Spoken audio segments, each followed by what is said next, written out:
Hello and welcome our blood viewers to RTD's News English edition. As usual, we'll begin tonight's news with the major and top highlights. Let's follow. Consultation meeting with partners of the Ministry of Health.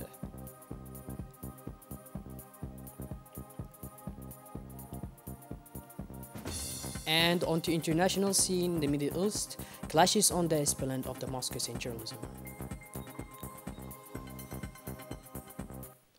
Those were our major top highlights. Welcome back to our newsroom, our blood viewers.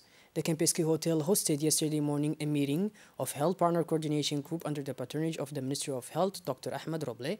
Initiated by the Ministry of Health last August, the second meeting of the Health Partner Group was attended by the French ambassador, the Japanese ambassador, and the representative of the Chinese embassy in Djibouti, but also the representative of USAID and many other representatives of bilateral agencies such as TICA, AFD, or JICA.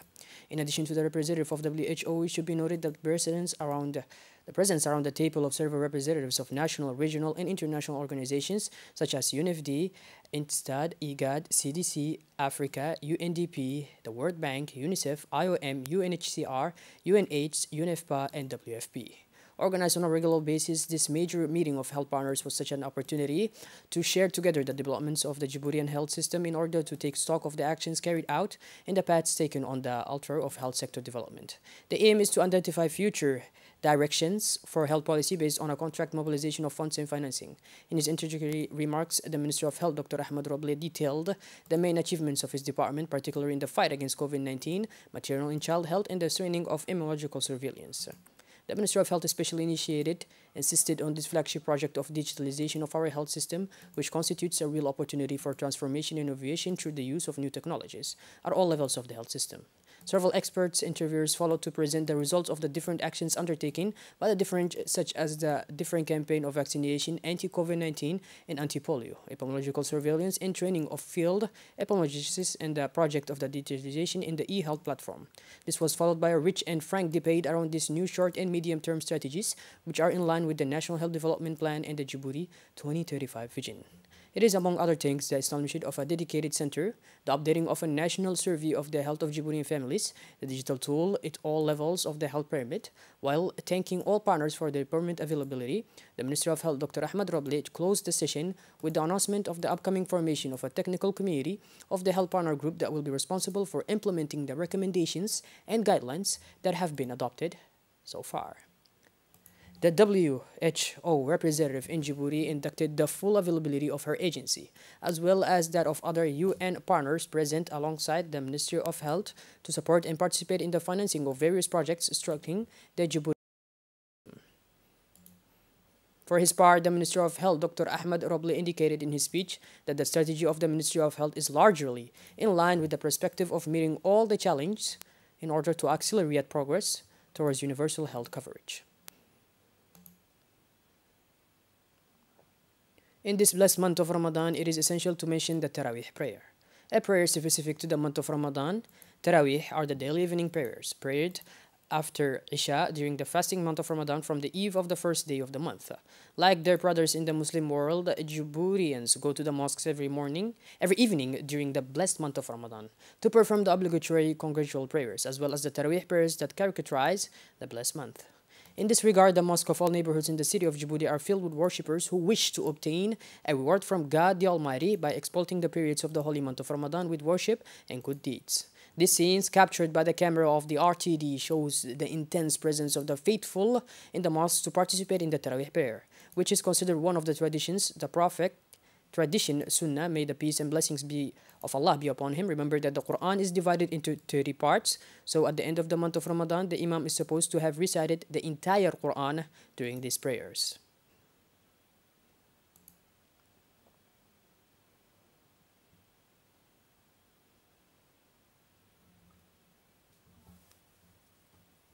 The prefecture of the region of Dikhl organized a collective iftar yesterday. The gathering placed under the sign of piety, sharing, spirituality, and living together specific to the blessed month of Ramadan was a moment of reunion between the inhabitants of the city of Unity and the prefect, as well as the president of the regional council. The iftar reflects the essence of Ramadan and reinforces the desire to share moments in community to break the fast.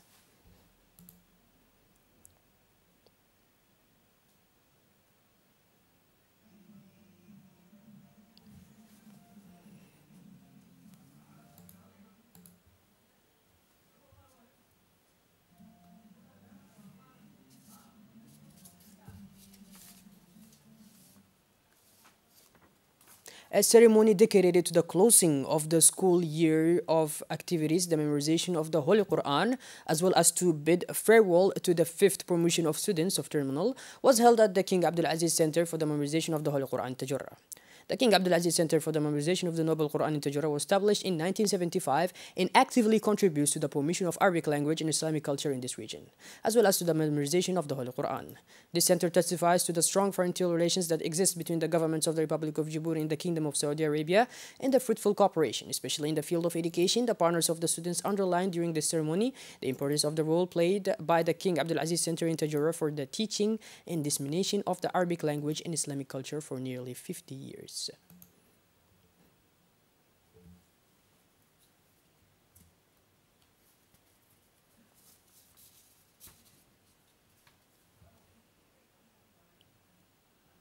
The director of the center, Engineer Khalil Mahyoub, welcomed the officials present and the partners of students and congratulated the students of the first class. He praised the values of security and social coexistence enjoyed by the Republic of Djibouti, affirming the efforts made by the Djiboutian authorities to preserve these national achievements necessary to achieve sustainable development. The Abu Ahmed Group proceeded to a food distribution ceremony in the localities of Arta region. A total of 300 households benefited from this humanitarian assistance. The food allocations were made up of batches of rice, flour, sugar, pasta, dates, and tomatoes. Finally, it should be noted that the food distribution of the blessed month of Ramadan are part of the global assistance made of humanitarian support that Abu Ahmed regularly extends to the most disadvantaged strata of our community.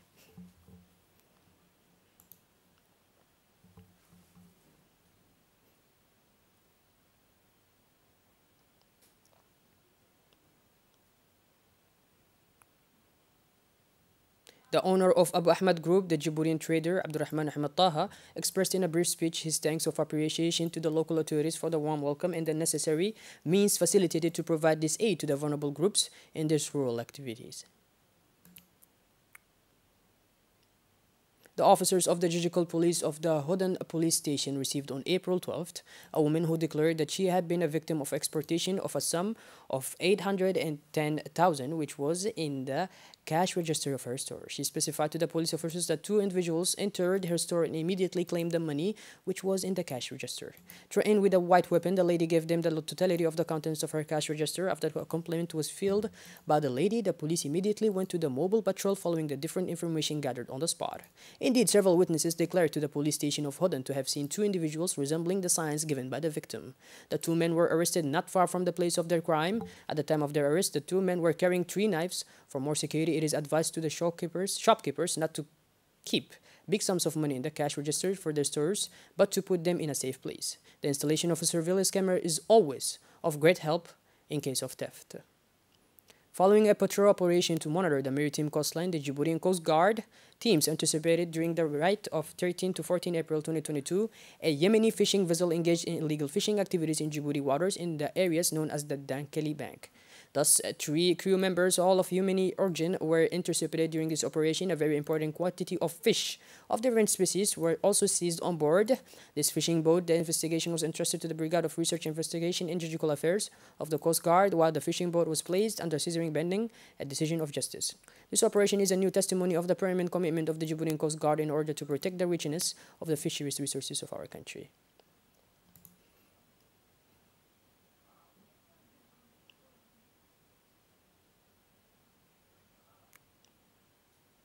Shifting focus towards the international scene now, clashes on the esplanade of Damascus in journalism. According to the medical sources, the demonstrators threw stones and other projects at the police, who responded by firing tear gas and rubber bullets. The causes of violence remain unclear. Israeli police reported a dawn procession initiated by dozens of masked rioters waving the Hamas flag, who threw stones in the direction of the Wailing Wall, a Jewish prayer site.